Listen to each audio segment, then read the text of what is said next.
I'm Danny Brown, and you're listening to 1 Minute Podcast Tips, the show that helps you be a better podcaster in just a minute a week.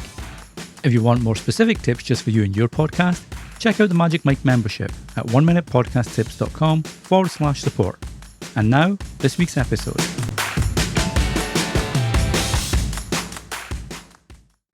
With the news that Google Podcasts is closing next year, what should you be doing for these listeners that use the Google Podcast app to make sure you don't lose them? Thankfully, there are a few options.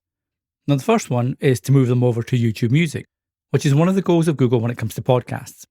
However, not everybody has YouTube Music installed on their phone, and they might not want to install it. In that case, you want to take a different approach.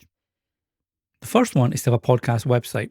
Now, I've spoken before in an earlier episode about the benefits of having a podcast website, and I'll link to that episode in the show notes, so be sure to check them out.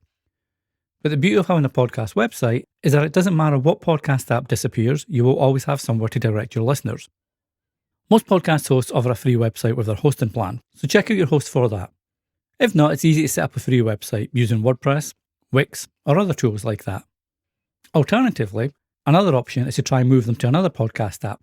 This is where your podcast analytics come into play, because you can look at them and see which apps are the most popular for your listeners. And then from maybe the top 3 or 4, you can recommend your current Google Podcast listeners to move to that app.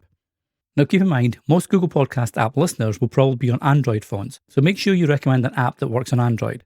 For example, it's no good saying listen on Apple Podcasts if I'm an Android user.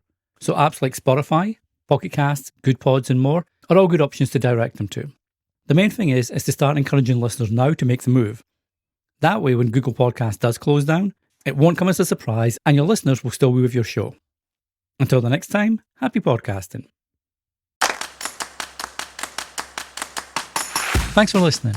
If you enjoy 1 Minute Podcast Tips, be sure to share with your friends and other podcasters so they can enjoy it too. Until the next time, happy podcasting.